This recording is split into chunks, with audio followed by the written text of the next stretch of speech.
Hi, this is Janos, it's Real World Audio, and now it's time to answer a question. And this question came from Australia, from Eddie, and he is asking how to calculate the native gain of an amplifier, because he is thinking about my idea that I suggested to create a straight signal path from the turntable's cartridge to the amplifier. No volume control, no extra preamplifier stage, just the cartridge, phono stage, amplifier, straight line. But to do that sort of a situation, you need to really know what is the gain of the amplifier, because you have to match it, because you don't want it so quiet without a preamp that you can't hear a thing, but you don't want to have it like blasting. And for this situation, to create an optimal signal path, you need to know the gain of the amplifier. And there's a very easy way to calculate it, and that's called the input sensitivity of the amplifier. So when you have any kind of amplifier, when you look at the brochures, they will specify what's the input sensitivity, and they will give you a number in volts. So that's usually 2 volts. That's the input sensitivity of the majority of amplifiers, or I would say that that's something that should be like a standard. But there's a wide range. There are some amplifiers which input sensitivity is 5 volts, some like half a volt or a quarter of a volt, so it can just cover a really wide range. But what is this input sensitivity, and how does it tell us what is the gain of the amplifier? Now I give you the way how to calculate it, and I have a black board or a yellow board for that, and then I'm going to write on it. So let's put down here, I'm writing down. So the input sensitivity is 2 volts, let's say. What does that mean? You also have a second number in the brochure that tells you how many watts is the output of that power amplifier. So let's say, let's take a simple case. I'm taking my amplifier in just for this simplicity's sake. So my single-ended amplifier's power output is about 1.2 watts per channel. So basically, and also, as it happens, the input sensitivity, as I measured, of my spiced up darling amplifier is 2 volts, and output power is 1.2 watts. What does this mean? It means that when I feed it a 2 volt signal, then I'm getting a 1.2 watt output. And this is basically the most that the amplifier will give to me. And what I need to calculate is know what is the output from my cartridge, or if you want to do this scenario with a digital source like a CD player. For most CD players, the standard used to be 2 volts output. So, but actually when you look at the different CD players, they tend to be, the output tends to be like between 1.6 volt to 2 volt. So if your amplifier's output sensitive in input sensitivity is 2 volt, that pretty much means that you can, if you directly feed a CD player into it, then it will be able to give you undistorted power output. Because what we don't want to do is to have the input signal bigger than the sensitivity, the input sensitivity of the power amplifier. Because if I were to feed it a 3 volt signal, then the output would be quite a bit more than 1.2 watts. It would be something like 3 watts, 2.5, 3 watts, something like that. except that it will not happen because this is the most that the amplifier will put out without distortion. So if I want to push more signal through it, it will be very distorted. So when you design a straight path, then you need to make sure that the input sensitivity is more than the output. And in my case, so I have my CD player going directly to the amplifier and without any attenuation, then I'm basically getting up to 1.2 watts output. And it's not going to be more because for the CD, the full output, the max is at 2 volts. So I'm always going to be close to there where the amplifier can handle the business. So this is step number 1, is I have to match the output of the source to the input sensitivity of the amplifier. And when I match it to the input sensitivity, so I make sure that it's less than the input sensitivity but close to it, it means I will get peaks close to the peak of the power amplifier. So if you have a different power amplifier and let's say it's like a 2 watt or 4 watt, 8 watt, 10 watt power amplifier, then and it has also 2 volt input sensitivity, it means that, let's say, I'm just writing down 2 watts, 4 watts, 8 watts, 10 watts, and I also put down 100 watts. So any of these cases, you can have any of these amplifiers which are rated at any of these wattages, let's say 8 watt, 10 watt, or 100 watt. If the input sensitivity is specified for 2 watts for all of these, then for any of these, let's say in this case, you will get 100 watts output if you have a 2 volt signal. So basically, whatever the input sensitivity specified for the amplifier, it translates to peak output power. Now, if you want to listen to music with a 100 watt amplifier close to the edge, so the peaks are going to up to 100 watts, then the signal you send to that amplifier is up to 2 volts, provided the input sensitivity is 2 volts. Now, this is one thing that how to match it.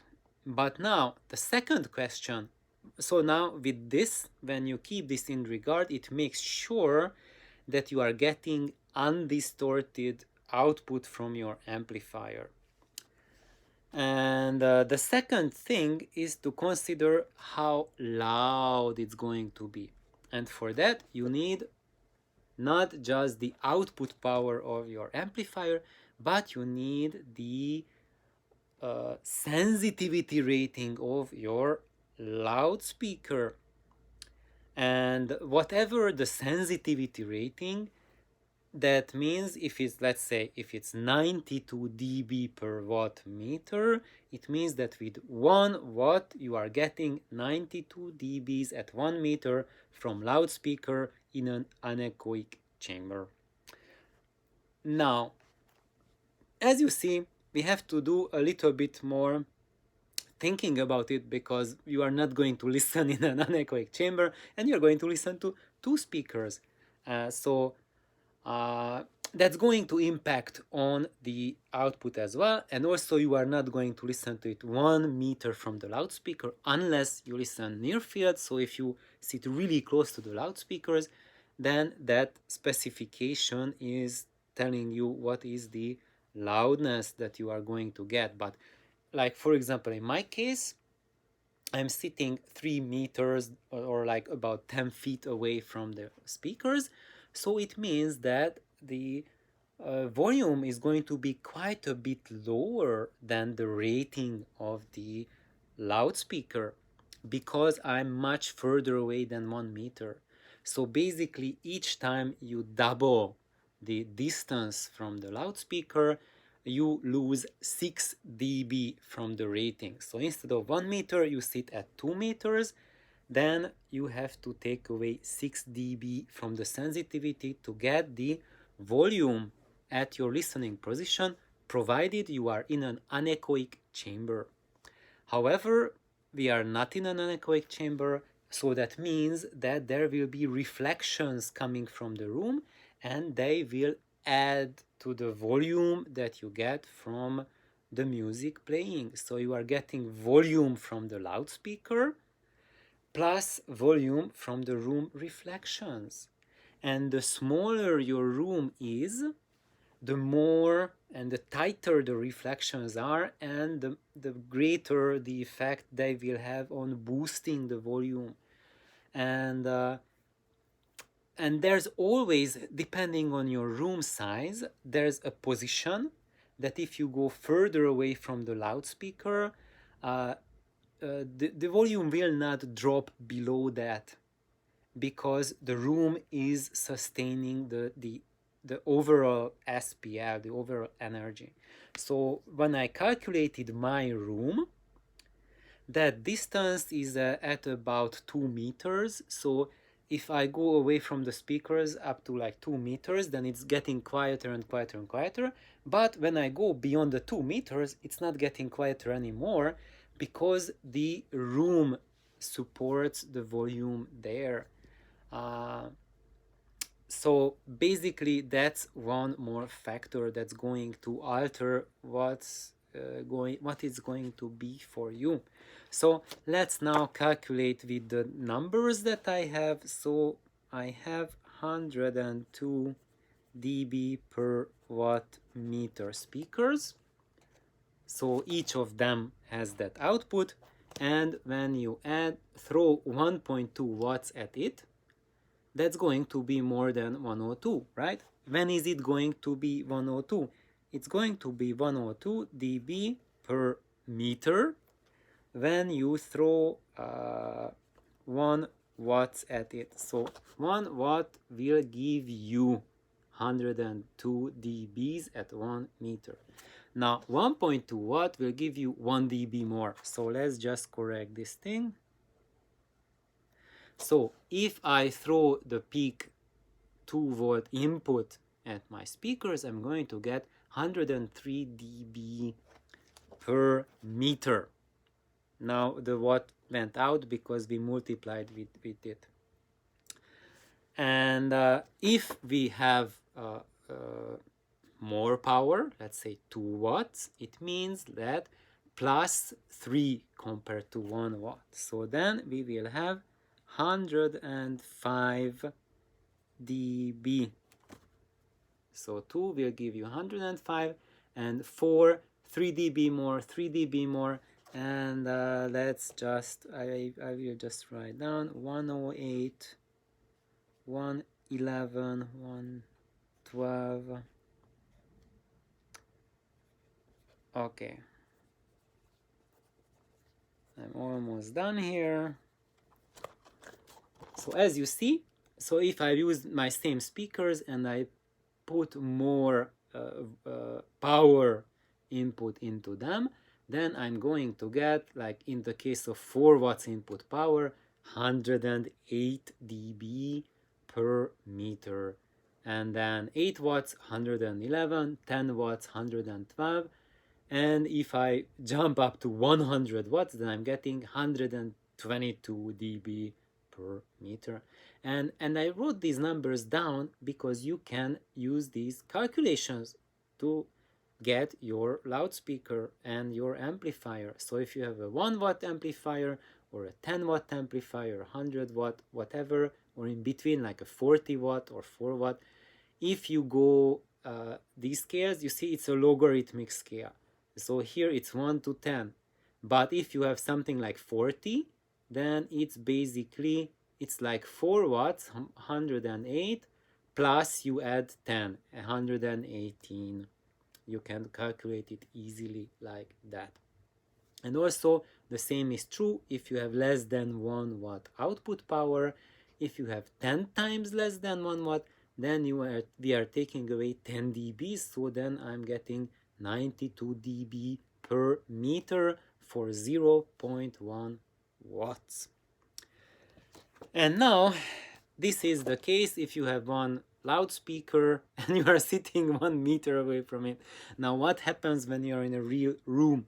So in my room, in this situation, how the math works out with my room acoustics and with 2 speakers is that when I push it with if I have 1 watt per channel into these 102 dB per watt meter sensitive speakers, then I have to take 3 dB away to get the SPL at my listening position. So it means that with 1 watt I'm getting 99 dB per LP, listening position, 99 dB at my listening position if I use that. But now I have like 1.2 watts input, and then I'm adding +1, so the peak that I'm getting with my little single-ended amp at my listening position is I get 100 dB peak output. And how is that? That's still pretty loud. So I listen to a lot of classical music, a lot of orchestral pieces, and for orchestral pieces, this volume that I use with the straight path, so no attenuation, full volume, is like sitting in a concert hall around between rows 7 and 11, depending on what concert hall you are.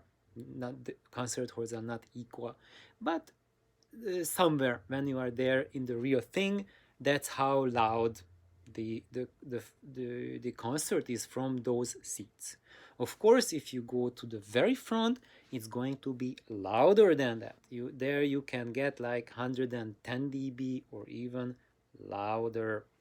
But if you are between 7th row, 11th, somewhere there, that's about 100-ish dB that you are getting, and then you are getting a similar experience this way. So if you want to calculate it for yourself, if you want to adjust the gain setting of your system to provide you with that sort of direct volume, then you want that 99 to 100 dB for your loudspeaker sensitivity times the power output, the wattage. Then you want to get that number. And what else? Of course, if you are sitting closer to the loudspeakers, it's going to be a louder experience. If you are sitting in a small room, then you can take away like 3 to 6 dB from the total requirement for a very loud experience. But if your room is huge, then you need to add about between 3, 6, 10 dBs or even more to the total output of the system to provide you with that volume, because a bigger room needs a lot more energy to have the same volume. And part of that is because the room reflections are much less, so the room is supporting much less sound. And when you are sitting further and further away from the loudspeakers, every doubling of the meter, it's going to cost you 6 dB loss. So if you are listening like let's say 8 meters away, how many doubling is that? That's like 3 doubling. That's 18 dB less than sitting at a near field experience of 1 meter. So this is how you can voice it if you want a very loud, constant listening experience. If you just want like a cozy, comfy listening, then you want to straight path it so that the total output will be maybe like 85 dB, not more than that. That's still pretty loudish, and but it's not like super loud. However, I can redefine super loud because I just had two of my audio buddies, Jimmy and Steve, come over and we listened a couple hours and they listen loud. Like, I mean, loud. and, uh, and that was loud. So for some people, loud begins like 100 dB plus, like 110, 115 dB. Uh, so it's really up to you how you voice that direct path system. Maybe you want to voice it like 75, 80 dB for the hot rod and just like comfy, cozy listening, uh, like guitar songs or small scale or even orchestras are plenty fine listening at that volume. I do it a lot.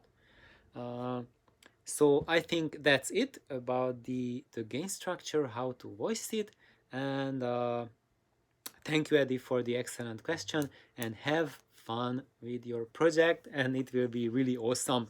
And Eddie was asking this because when you build a straight path, this is how you can get the best possible sound, because all of you will notice after a while that the volume control is a tremendous hold back on the sound. And if you can get rid of the volume control, you step up really big time. So have an awesome day. Bye bye.